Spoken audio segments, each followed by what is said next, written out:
إن الله يمسك السماوات والأرض أن تزولا ولئن زالتا إن أمسكهما من أحد من بعده إنه كان حليما غفورا وأقسموا بالله جهد أيمانهم لئن جاءهم نذير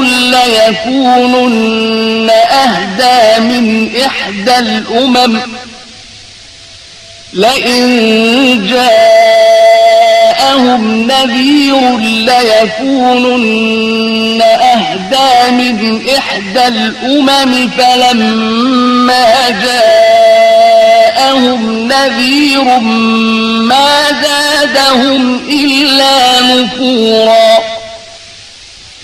استكبارا في الأرض ومكر السيء ولا يحيق المكر السيء إلا بأهله فهل ينظرون إلا سنة الأولين فلن تجد لسنة الله تبديلا ولن تجد لسنة الله تحويلا أولم يسيروا في الأرض فينظروا كيف كان عاقبة الذين من قبلهم وكانوا أشد منهم قوة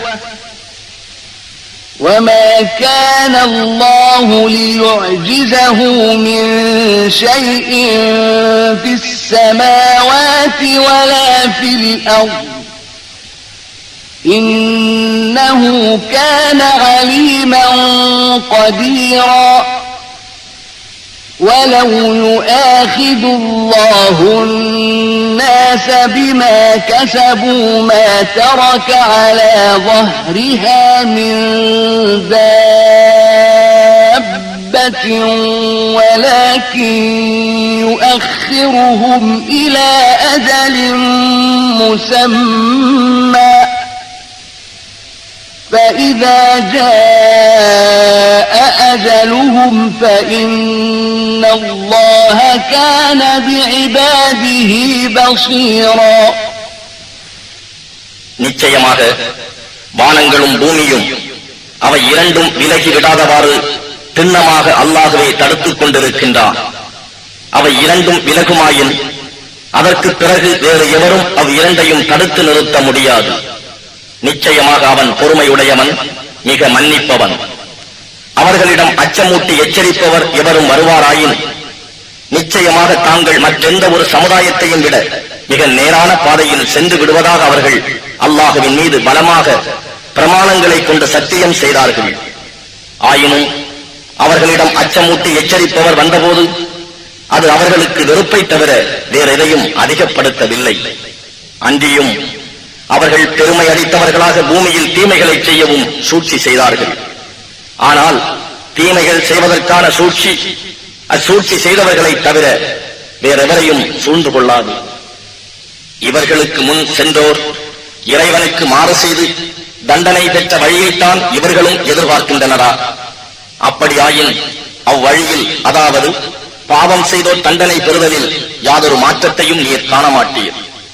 அல்லாஹுவின் அவ்வழியில் திருப்புதலையும் நீர் காண மாட்டீர். இவர்கள் பூமியில் பிரயாணம் செய்து தங்களுக்கு முன் இருந்தவர்களின் முடிவு என்னவாயிற்று என்பதை பார்க்கவில்லையா? மேலும் அவர்கள் வலிமையில் இவர்களை விட மிக்கவர்களாக இருந்தனர். வானங்களிலோ பூமியிலோ உள்ள எதுவும் அல்லாஹுவை இயலாமல் ஆக்க முடியாது. நிச்சயமாக அல்லாஹ் யாவற்றையும் நன்கறிந்தவன், பேராற்றல் உடையவன். மனிதர்களை அவர்கள் சம்பாதித்த தீவினைக்காக அல்லாஹ் அவர்களை உடனுக்குடன் பிடித்து தண்டிப்பதாக இருந்தால் பூமியில் உயிர் பிராணிகள் ஒன்றையுமே விட்டு வைக்க மாட்டான். ஆயினும் அவர்களுக்கு ஒரு குறிப்பிட்ட தவணை வரை அவர்களை பிடிக்காது பிற்படுத்துகிறான். அவர்களுடைய தவணை வந்துவிட்டால் நிச்சயமாக அல்லாஹ் தன் அடியார்களை உற்று நோக்குபவனாகவே இருக்கின்றான். பிஸ்மில்லாஹிர் ரஹ்மானிர் ரஹீம். யாசீன் வல் குர்ஆனில் ஹகீம். إنك لمن المرسلين على صراط مستقيم تنزيل العزيز الرحيم لتنذر قوما ما أنذر آباؤهم فهم غافلون لقد حق القول على أكثرهم فهم لا يؤمنون إنا جعلنا في أعناقهم أغلالا فهي إلى الأذقان فهم مقمحون وجعلنا من بين أيديهم سدا ومن خلفهم سدا فأغشيناهم فهم لا يبصرون وسواء عليهم أأنذرتهم أم لم تنذرهم لا يؤمنون إنما تنذر من اتبع الذكر وخشي الرحمن بالغيب فبشره بمغفرة وأجر كريم إنا نحن نحيي الموتى ونكتب ما قدموا وآثارهم وكل شيء أحصيناه في إمام مبين. அளவற்ற அருளாளனும் நிகரற்ற அன்புடையோனுமாகிய அல்லாஹுவின் திருப்பெயரால் துவங்குகின்றேன். யாசீன். ஞானம் நிரம்பிய இக்குர்ஆன் மீது சத்தியமாக, நிச்சயமாக நீர் நம் தூதர்களில் உள்ளவர் ஆவீர். நேரான பாதை மீது இருக்கின்றீர். இது யாவரையும் மிகைத்தோன் கிருபை உடையவனினால் இறக்கி அருளப்பட்டதாகும். எந்த சமூகத்தினரின் மூதாதையர்கள் எச்சரிக்கப்படாமையினால் இவர்கள் நேர்வழி பற்றி அலட்சியமாக இருக்கின்றார்களோ, இத்தகையவர்களை நீர் எச்சரிப்பதற்காக இவர்களில் பெரும்பாலோர் மீது இவர்களுக்கு வரவிருக்கும் வேதனை பற்றிய வாக்கு நிச்சயமாக உண்மையாகிவிட்டது. ஆகவே இவர்கள் ஈமான் கொள்ள மாட்டார்கள். நிச்சயமாக நாம் அவர்களுடைய கழுத்துகளில் மோவாய் கட்டைகள் வரையில் அரிகண்டங்களை போட்டிருக்கின்றோம். ஆகவே அவர்கள் குனிய முடியாதவாறு தலை நிமிர்ந்து விட்டனர். இன்னும் நாம் அவர்களுக்கு முன்னே ஒரு தடுப்பையும் அவர்களுக்கு பின்னே ஒரு தடுப்பையும் ஏற்படுத்தியுள்ளோம். இவ்வாறாக அவர்களை மூடிவிட்டோ, ஆகையால் அவர்கள் பார்க்க முடியாது. இன்னும் அவர்களை நீர் அச்சமூட்டி எச்சரிக்கை செய்வதும் அல்லது அவர்களுக்கு அச்சமூட்டி எச்சரிக்கை செய்யாமல் இருப்பதும் அவர்களுக்கு சமமேதான். அவர்கள் ஈமான் கொள்ள மாட்டார்கள். நீர் அச்சமூட்டி எச்சரிக்கை செய்வதெல்லாம் உபதேசத்தை பின்பற்றி யார் மறைவாகவும் அர் ரஹ்மானுக்கு அஞ்சி நடக்கிறார்களோ அவர்களைத்தான். அத்தகையவருக்கு மன்னிப்பும் மகத்தான நற்கூலியும் உண்டென்று நன்மாராயம் கூறுவீராக. நிச்சயமாக மரணம் அடைந்தவர்களை நாமே உயிர்ப்பிக்கிறோம். அன்றியும் நன்மை தீமைகளில் அவர்கள் முற்படுத்தியதையும் அவர்கள் விட்டுச் சென்றவற்றையும் நாம் எழுதுகிறோம். எல்லாவற்றையும் நாம் ஒரு விளக்கமான ஏட்டில் பதித்தே வைத்துள்ளோம்.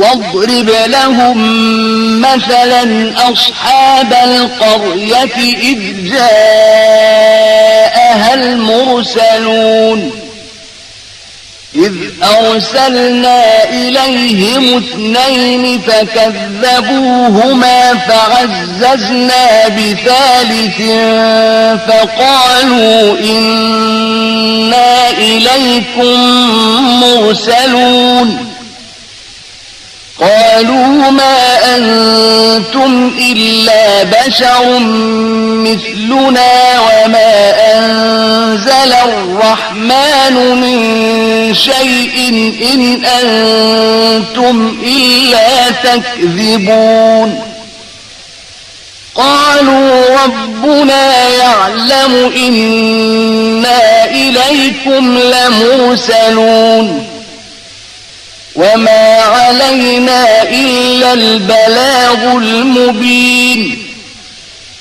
قالوا إنا تطيرنا بكم لئن لم تنتهوا لنرجمنكم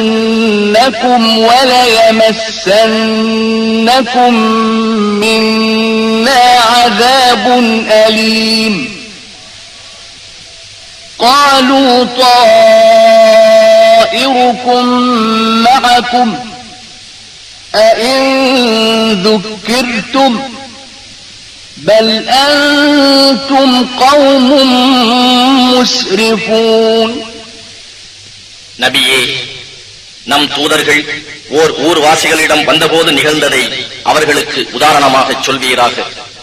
நாம் அவர்களிடம் தூதர்கள் இருவரை அனுப்பிய போது இருவரையும் அவர்கள் பொய்யாக்கினார்கள். ஆகவே அவர்களை மூன்றாவது தூதரை கொண்டு வலுப்படுத்தினோம். ஆகவே நிச்சயமாக நாங்கள் உங்களிடம் அனுப்பப்பட்ட தூதர்கள் ஆவோம் என்று அவர்கள் கூறினார்கள். அதற்கு அம்மக்கள், நீங்களும் எங்களை போன்ற மனிதர்களே அன்றி வேறல்லர். அர்-ரஹ்மான் உங்களுக்கு எதனையும் இறக்கி வைக்கவில்லை. நீங்கள் பொய்யை கூறுகின்றீர்களே அன்றி வேறில்லை என்று கூறினார்கள். இதற்கு அவர்கள், நிச்சயமாக நாங்கள் உங்களிடம் அனுப்பப்பட்டுள்ளவர்கள் என்பதை எங்கள் இறைவன் நன்கு அறிவான் என்று கூறினார். இன்னும் எங்கள் கடமை இறைவனின் தூது செய்தியை விளக்கமாக எடுத்துச் சொல்வதை தவிர வேறில்லை என்றும் கூறினார். அதற்கு அம்மக்கள் கூறினார்கள், நிச்சயமாக நாங்கள் உங்களை துர்ச்சகுனமாகவே கருதுகின்றோம். நீங்கள் இதிலிருந்து விலகிக் கொள்ளாவிட்டால் உங்களை திட்டமாக கல்லால் அடிப்போம்.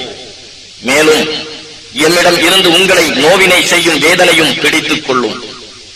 அதற்கு தூது அனுப்பப்பட்டவர்கள் கூறினார்கள், உங்கள் துர்சகுனம் உங்களிடத்தில் தான் இருக்கின்றது. உங்களுக்கு நற்போதனை செய்வதையா துர்ச்சகுனமாக கருதுகிறீர்கள்? அப்படி அல்ல, நீங்கள் வரம்பு மீறிய சமூகத்தாராகவே இருக்கின்றீர்கள்.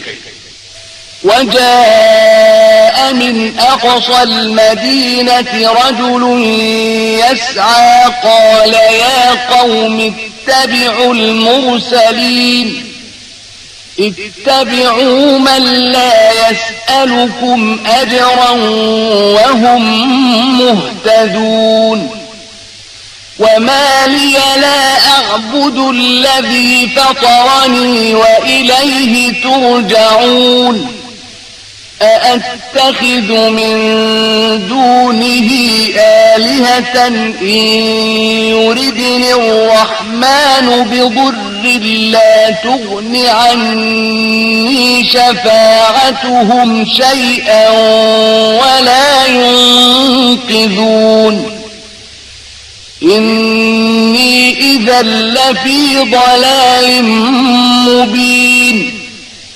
إني آمنت بربكم فاسمعون قيل ادخل الجنة قال يا ليت قومي يعلمون بما غفر لي ربي وجعلني من المكرمين وما أنزلنا على قومه من بعده من جند من السماء وما كنا منزلين إن كانت إلا صيحة واحدة فإذا هم خامدون يا حسرة على العباد ما يأتيهم من رسول إلا كانوا به يستهزئون ألم يروا كم أهلكنا قبلهم من القرون أنهم إليهم لا يرجعون وإن كل لما جميع لدينا محضرون. அப்பொழுது ஒரு மனிதர் அப்பட்டணத்தின் கடை கோடியிலிருந்து விரைந்து வந்து அவர்களிடம், என் சமூகத்தவரே, நீங்கள் இத்தூதர்களை பின்பற்றுங்கள் என்று கூறினார். உங்களிடம் ஒரு கூலியும் கேட்காத இவர்களை நீங்கள் பின்பற்றுங்கள், இன்னும் இவர்களே நேர்வழி பெற்றவர்கள் என்றும் அவர் கூறினார். அன்றியும், என்னை படைத்தவனை நான் வணங்காமல் இருப்பதற்கு எனக்கு என்ன காரணம் இருக்கிறது? அவனிடமே நீங்கள் மீழ்விக்கப்படுவீர்கள். அவனை அன்றி வேறு நாயனை நான் எடுத்துக் கொள்வேனா? அர் ரஹ்மான் எனக்கு ஏதேனும் கெடுதியை கொண்டு நாடினால் இவற்றின் சிபாரிசு ஒரு பயனும் எனக்கு அளிக்காது. இவை என்னை விடுவிக்கவும் முடியாது. எனவே நான் அவன் ஒருவனையே வணங்காவிட்டால் அப்போது நான் நிச்சயமாக வெளிப்படையான வழிகேட்டில் இருப்பேன். திடனாக உங்கள் ரப்பின் மீதே நிச்சயமாக நான் ஈமான் கொண்டிருக்கிறேன். ஆகவே நீங்கள் எனக்கு செவிசாயுங்கள். ஆனால் செவிசாய்க்காது அவரை கொன்றுவிட்டனர். நீர் சொர்க்கத்தில் பிரவேசிப்பீராக என்று அவரிடம் கூறப்பட்டது. என்னுடைய சமூகத்தார் அறிந்து கொள்ள வேண்டுமே, என்னுடைய ரப்பு எனக்கு மன்னிப்பளித்து கண்ணியமானவர்களில் நின்றும் அவன் என்னை ஆக்கிவிட்டான் என்பதை தவிர நாம் அவருக்கு பின்னால் அவருடைய சமூகத்தார் மீது வானத்திலிருந்து எந்த சேனையையும் அவர்களை அழிப்பதற்காக இறக்கி வைக்கவில்லை. அப்படி இறக்கி வைப்பவராகவும் நாம் இல்லை. ஒரே ஒரு பேரொலி, அவ்வளவுதான். அவர்கள் சாம்பலாயினர். அந்தோ அடியார்கள் மீது கை சேதமே. அவர்களிடம் எந்த தூதர் வந்தாலும் அவரை அவர்கள் பரிகாசம் செய்யாதிருந்ததில்லை. அவர்களுக்கு முன்னர் எத்தனையோ தலைமுறைகளை நாம் அழித்திருக்கின்றோம். நிச்சயமாக அவர்கள் அவர்களிடம் திரும்பி வரவே மாட்டார்கள் என்பதை அவர்கள் கவனிக்கவில்லையா? மேலும் அவர்கள் யாவரும் ஒன்று திரட்டப்பட்டு விசாரணைக்கு நம்மிடமே கொண்டு வரப்படுவர்.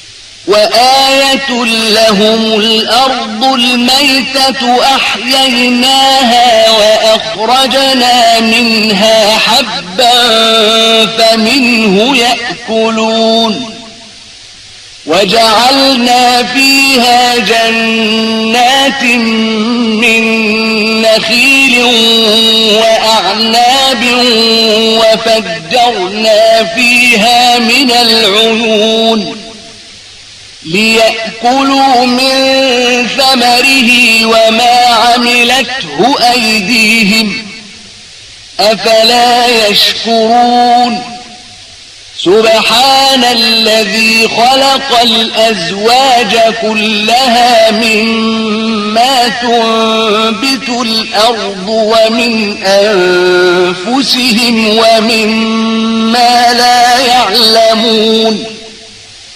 وآية لهم الليل نسلخ منه النهار فإذا هم مظلمون والشمس تجري لمستقر لها ذلك تقدير العزيز العليم والقمر قدرناه منازل حتى عاد كالعرجون القديم لا الشمس ينبغي لها أن تدرك القمر ولا الليل سابق النهار وكل في فلك يسبحون. அன்றியும் இறந்து தரிசாக கிடக்கும் பூமி அவர்களுக்கு ஓர் அத்தாட்சியாகும். பின்னர் மழையினால் அதனை நாமே உயிர்ப்பித்து அதிலிருந்து தானியத்தை வெளிப்படுத்துகின்றோம். அதிலிருந்துதான் இவர்கள் உண்கிறார்கள். மேலும் அதில் நாம் பேரித்த மரங்களினாலும் திராட்சை கொடிகளினாலும் தோட்டங்களை உண்டாக்குகிறோம். இன்னும் அதில் நீரூற்றுக்களை பீரிட்டு ஓடச் செய்கின்றோம், அதன் பழ வகைகளை அவர்கள் உண்பதற்காக. ஆனால் அவர்களுடைய கைகள் இதை உண்டாக்கவில்லை. ஆகவே அவர்கள் நன்றி செலுத்த மாட்டார்களா? பூமி முளைப்பிக்கின்ற புற்பூண்டுகள் எல்லாவற்றையும், மனிதர்களாகிய இவர்களையும் இவர்கள் அறியாதவற்றையும் ஜோடி ஜோடியாக படைத்தானே, அவன் மிகவும் தூய்மையானவன். இரவும் இவர்களுக்கோர் அத்தாட்சியாகும். அதிலிருந்து பகலை கழற்றி விடுகிறோம். அதனால் இவர்கள் ஆழ்ந்த இருளில் ஆகிவிடுகிறார்கள். இன்னும் அவர்களுக்கு அத்தாட்சி சூரியன். தன் வரையறைக்குள் அது சென்று கொண்டிருக்கிறது. இது யாவரையும் மிகைத்தோனும் யாவற்றையும் நன்கு அறிந்தோனுமாகிய இறைவன் விதித்ததாகும். இன்னும் உலர்ந்து வளைந்த பழைய பேரீட்ட மட்டையை போலாகும் வரையில் சந்திரனுக்கு நாம் பல மன்றில்களை, தங்கும் இடங்களை ஏற்படுத்தி இருக்கின்றோம். சூரியன் சந்திரனை நெருங்கி பிடிக்க முடியாது. இரவு பகலை முந்த முடியாது. இவ்வாறே எல்லாம் தம் வட்ட வரைக்குள் நீந்திச் செல்கின்றன. وآية لهم أنا حملنا ذريتهم في الفلك المشحون وخلقنا لهم من مثله ما يركبون وإن نشأ نغرقهم فلا صريخ لهم ولا هم ينقذون إلا رحمة منا ومتاعا إلى حين وإذا قيل لهم اتقوا ما بين أيديكم وما خلفكم لعلكم ترحمون وما تأتيهم من آية من آيات ربهم إلا كانوا عنها معرضين وإذا قيل لهم أنفقوا مما رزقكم الله قال الذين كفروا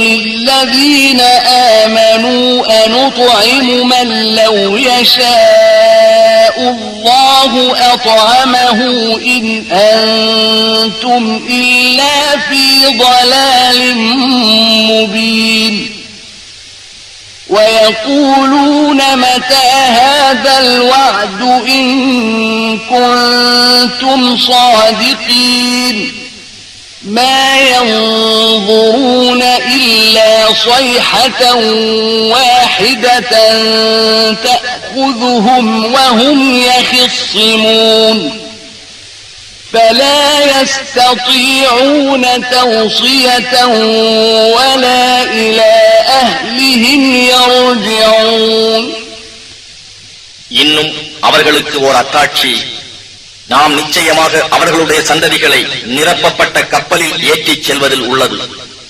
இன்னும் அவர்கள் ஏறிச் செல்வதற்காக அதை போன்ற பல்வேறு கலங்களை நாம் அவர்களுக்காக படைத்திருக்கின்றோம். அன்றியும் நாம் நாடினால் அவர்களை மூழ்கடித்து விடுவோம். அப்பொழுது அவர்களை காப்பாற்றுவோர் எவரும் இருக்க மாட்டார். மேலும் அவர்கள் விடுவிக்கப்படவும் மாட்டார்கள்.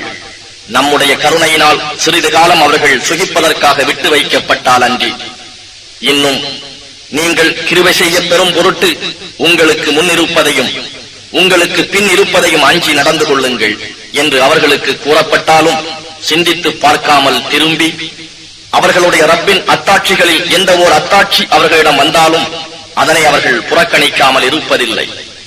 அல்லாஹ் உங்களுக்கு அளித்திருப்பவற்றிலிருந்து நீங்கள் அவன் பாதையில் செலவு செய்யுங்கள் என்று அவர்களிடம் கூறப்பட்டால், அல்லாஹ் நாடியிருந்தால் எவருக்கு அவன் உணவளித்திருப்பானோ அவர்களுக்கு நாம் உணவளிப்போமா? நீங்கள் பகிரங்கமான வழிகேட்டிலேயே இருக்கின்றீர்கள் என்று நிராகரிப்பவர்கள் ஈமான் கொண்டவர்களை பார்த்து கூறுகிறார்கள். இன்னும் அவர்கள் கூறுகிறார்கள், நீங்கள் உண்மையாளர்களாக இருப்பின் மறுமை பற்றிய அந்த வாக்குறுதி எப்பொழுது வந்து சேரும் என்று. அவர்கள் ஒரே ஒரு பேரொலிக்காக காத்துக் கொண்டிருப்பதை தவிர வேறில்லை. அவர்கள் வழக்கடித்துக் கொண்டிருக்கும் நிலையிலேயே அது அவர்களை பிடித்துக் கொள்ளும். அப்போது அவர்கள் மரண சாசனம் சொல்ல சக்தி பெற மாட்டார்கள். தம் குடும்பத்தாரிடம் மீளவும் மாட்டார்கள். وَنُفِخَ فِي الصُّورِ فَإِذَا هُمْ مِنَ الْأَجْدَاثِ إِلَى رَبِّهِمْ يَنْسِلُونَ قَالُوا يَا ويلنا من بعثنا من مرقدنا هذا ما وعد الرحمن وصدق المرسلون إن كانت إلا صيحة واحدة فإذا هم جميع لدينا محضرون فاليوم لا تظلم نفس شيئا ولا تجزون إلا ما كنتم تعملون إن أصحاب الجنة اليوم في شغل فاكهون هم وأزواجهم في ظلال على الأرائك متكئون لهم فيها فاكهة ولهم ما يدعون سلام قولا من رب رحيم وامتازوا اليوم أيها المجرمون மேலும் சூர் ஊதப்பட்டதும் உடனே அவர்கள் சமாதிகளிலிருந்து வெளிப்பட்டு தங்கள் ரப்பிடம் விரைவார்கள். எங்களுடைய துக்கமே, எங்கள் தூங்கும் இடங்களிலிருந்து எங்களை எழுப்பியவர் யார் என்று அவர்கள் கேட்பார்கள். ஒரு குரல் கூறும், அர் ரஹ்மான் வாக்களித்ததும் அவனுடைய தூதர்கள் உண்மை என கூறியதும் இதுதான் என்று அவர்களுக்கு கூறப்படும். ஒரே ஒரு பேரொலி தவிர வேறொன்றும் இருக்காது. உடன் அவர்கள் யாவரும் நம்முன் கொண்டு வரப்படுவார்கள். அன்றியும் அந்நாளில் எந்த ஓர் ஆத்மாவுக்கும் எதுவும் அநியாயம் செய்யப்பட மாட்டாது. இன்னும் நீங்கள் செய்தவற்றிற்கே அன்றி வேறு எதற்கும் கூலி கொடுக்கப்பட மாட்டீர்கள். அந்நாளில் நிச்சயமாக சொர்க்கவாசிகள் தங்கள் அலுவலில் மகிழ்ச்சியுடன் இருப்பார்கள். அவர்களும் அவர்களுடைய மனைவியரும் நிழல்களில் கட்டில்களின் மீது சாய்ந்தவர்களாக இருப்பார்கள். அங்கே அவர்களுக்கு பல வகை கனி வகைகள் உண்டு. இன்னும் அவர்களுக்கு அவர்கள் வேண்டுவது கிடைக்கும். சலாமுன் என்று நிகரற்ற அன்புடையோனிடம் இருந்து சொல்லுதல் உண்டு. அன்றியும் குற்றவாளிகளே, இன்று நீங்கள் நல்லோரில் இருந்து பிரிந்து நில்லுங்கள் என்று குற்றவாளிகளிடம் கூறப்படும். ألم أعهد إليكم يا بني آدم ألا تعبدوا الشيطان إنه لكم عدو مبين وأن اعبدوني هذا صراط مستقيم ولقد أضل منكم جبلا كثيرا أفلم تكونوا تعقلون هذه جهنم التي كنتم توعدون اصلوها اليوم بما كنتم تكفرون اليوم نختم على أفواههم وتكلمنا أيديهم وتشهد أرجلهم بما كانوا يكسبون ولو نشاء لطمسنا على أعينهم فاستبقوا الصراط فأنى يبصرون ولو نشاء لمسخناهم على مكانتهم فما استطاعوا مضيا ولا يرجعون ومن نعمره ننكسه في الخلق أفلا يعقلون ஆதமுடைய மக்களே, நீங்கள் ஷைத்தானை வணங்காதீர்கள். அவன் உங்களுக்கு பகிரங்கமான பகைவன் என்று நான் உங்களிடம் உறுதிமொழி வாங்கவில்லையா? என்னையே நீங்கள் வணங்க வேண்டும், இதுதான் நேரான வழி. அவ்வாறிருந்தும் நிச்சயமாக அவன் உங்களில் மிகுதமான மக்களை வழிகெடுத்து விட்டான். இதை நீங்கள் அறிந்து கொள்ளவில்லையா? இதுதான் உங்களுக்கு வாக்களிக்கப்பட்ட ஜஹன்னம், நரகம் ஆகும். நீங்கள் நிராகரித்துக் கொண்டிருந்ததனால் இன்று இதனுள் நுழையுங்கள் என்று குற்றவாளிகளிடம் கூறப்படும். அந்த நாளில் நாம் அவர்களின் வாய்களின் மீது முத்திரையிட்டு விடுவோம். அன்றியும் அவர்கள் சம்பாதித்துக் கொண்டிருந்தது பற்றி அவர்களுடைய கைகள் நம்மிடம் பேசும். அவர்களுடைய கால்களும் சாட்சி சொல்லும். நாம் நாடியிருந்தால் நாம் அவர்களுடைய கண்களை போக்கி இருப்போம். அப்பொழுது அவர்கள் தப்பும் வழி தேடி ஓடினால் அவர்கள் எதை பார்ப்பார்கள்? அன்றியும் நாம் நாடியிருந்தால் அவர்களுடைய இடத்திலேயே அவர்களை உருமாற்றி இருப்போம். அப்போது அவர்கள் முன் செல்லவும் சக்தி பெற மாட்டார்கள். இன்னும் அவர்கள் மீளவும் மாட்டார்கள். மேலும் எவரை நாம் வயோதிகமாக்குகிறோமோ அவருடைய நிலைமையை படைப்பில் பலகீனமானதற்கு மாற்றிவிடுகிறோம். அவர்கள் இதை அறிந்து கொள்ள வேண்டாமா? وَمَا عَلَّمْنَاهُ الشِّعْرَ وَمَا يَنبَغِي لَهُ إِنْ هُوَ إِلَّا ذِكْرٌ وَقُرْآنٌ مُبِينٌ لِيُنذِرَ مَنْ كَانَ حَيًّا وَيَحِقَّ الْقَوْلُ عَلَى الْكَافِرِينَ أَوَلَمْ يَرَوْا أَنَّا خَلَقْنَا لَهُم مِّمَّا عَمِلَتْ أَيْدِينَا أَنْعَامًا فَهُمْ لَهَا مَالِكُونَ وَذَلَّلْنَاهَا لَهُمْ فَمِنْهَا رَكُوبُهُمْ وَمِنْهَا يَأْكُلُونَ وَلَهُمْ فِيهَا مَنَافِعُ وَمَشَارِبُ أَفَلَا يَشْكُرُونَ وَاتَّخَذُوا مِن دُونِ اللَّهِ آلِهَةً لَعَلَّهُمْ يُنصَرُونَ لَا يَسْتَطِيعُونَ نَصْرَهُمْ وَهُمْ لَهُمْ جُندٌ مُحْضَرُونَ فَلَا يَحْزُنكَ قَوْلُهُمْ إِنَّا نَعْلَمُ مَا يُسِرُّونَ وَمَا يُعْلِنُونَ நம்முடைய தூதராகிய அவருக்கு நாம் கவிதை இயற்ற கற்றுக் கொடுக்கவில்லை. அது அவருக்கு தேவையானதும் அல்ல. இது நல்லுபதேசமும் தெளிவான குர்ஆனுமே தவிர வேறில்லை. இது உயிரோடு இருப்பவர்களை அச்சமூட்டி எச்சரிக்கை செய்கிறது. நிராகரிப்பவர்களுக்கு தண்டனை உண்டு என்ற வாக்கை உண்மை என உறுதிப்படுத்துகிறது.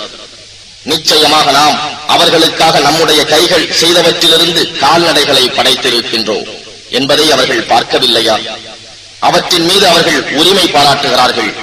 மேலும் அவற்றை அவர்களுக்கு கீழ்ப்படியுமாறு செய்துள்ளோம். ஆகவே அவற்றில் சிலவற்றின் மீது அவர்கள் ஏறி சவாரி செய்வதும் இருக்கிறது. இன்னும் அவற்றிலிருந்து சிலவற்றை புசிக்கிறார்கள். மேலும் அவற்றிலிருந்து அவர்களுக்கு பயன்களும் பானங்களும் இருக்கின்றன. இவற்றுக்கெல்லாம் அவர்கள் நன்றி செலுத்த மாட்டார்களா? எனினும் அல்லாஹ் அல்லாதவற்றையும் தாங்கள் உதவி செய்யப்படும் பொருட்டு அவர்கள் தெய்வங்களாக எடுத்துக் கொண்டிருக்கின்றனர். ஆனால் அவை அவர்களுக்கு உதவி செய்யும் சக்தி பெறவில்லை. ஆயினும் அவற்றையே இவர்களுக்கு எதிரான படையாக கொண்டு வரப்படும். நபியே, அவர்களுடைய பேச்சு உம்மை விசனப்படுத்த வேண்டியதில்லை. அவர்கள் தங்கள் மனத்தில் மறைப்பதையும் அவர்கள் பகிரங்கப்படுத்துவதையும் நிச்சயமாக நாம் நன்கு அறிவோம்.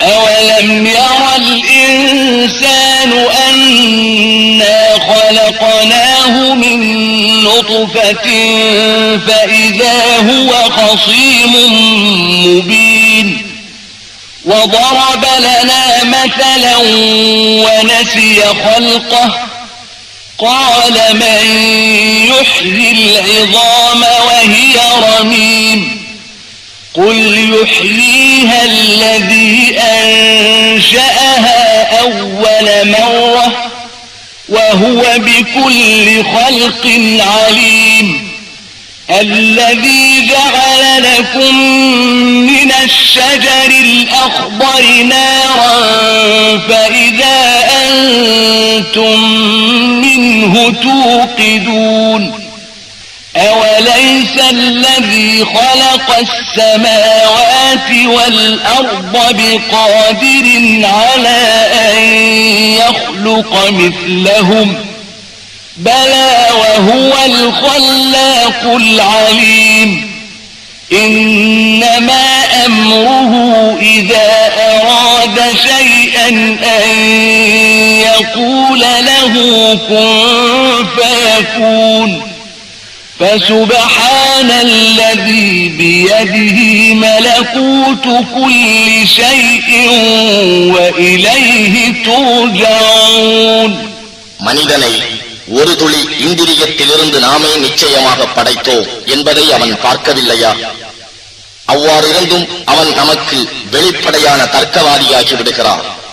மேலும் அவன் தன் படைப்பை தான் படைக்கப்பட்டது எப்படி என்பதை மறந்துவிட்டு அவன் நமக்காக ஓர் உதாரணத்தையும் கூறுகிறான்.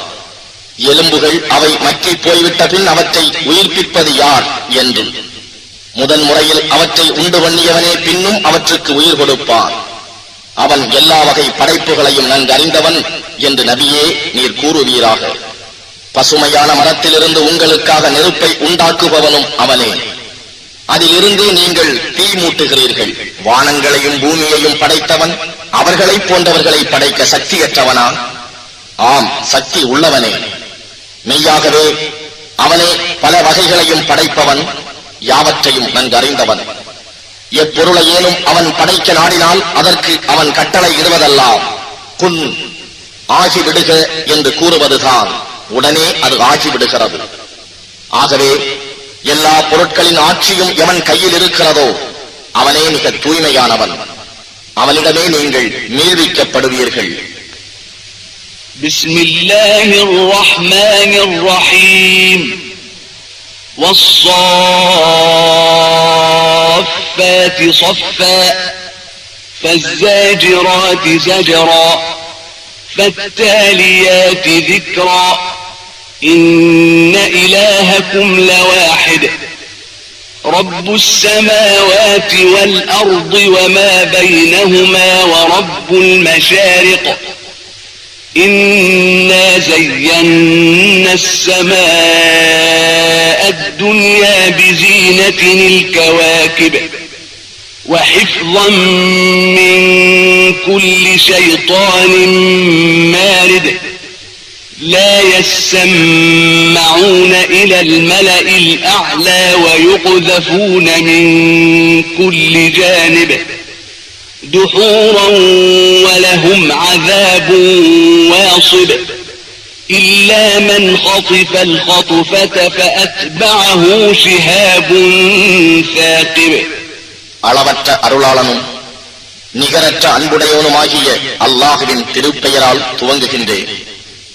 அணிவகுத்து நிற்பவர்கள் மீது சத்தியமாக, பலமாக விரட்டுபவர்கள் மீது சத்தியமாக, நினைவூட்டும் வேதத்தை ஓதுவோர் மீது சத்தியமாக. நிச்சயமாக உங்களுடைய நாயன் ஒருவனே. வானங்களுக்கும் பூமிக்கும் இவ்விரண்டிற்கும் இடையே உள்ளவற்றுக்கும் அவனே ரப்பு, கீழ்த்திசைகளின் ரப்பு. நிச்சயமாக நாமே பூமிக்கு சமீபமாக இருக்கும் வானத்தை நட்சத்திரங்களின் அழகை கொண்டு அழகுபடுத்தி இருக்கிறோம். அதை தீய ஷைத்தான்கள் அனைவருக்கும் தடையாகவும் ஆக்கினோம். அதனால் அவர்கள் மேலான கூட்டத்தார் பேச்சை ஒளிந்து கேட்க முடியாது. இன்னும் அவர்கள் ஒவ்வொரு திசையிலிருந்தும் வீசி எறியப்படுவார்கள். அவர்கள் துரத்தப்படுகிறார்கள். அவர்களுக்கு நிலையான வேதனையும் உண்டு. ஏதேனும் செய்தியை இராஞ்சிச் செல்ல முற்பட்டால் அப்பொழுது அவனை பிரகாசமான தீப்பந்தம் பின்தொடரும்.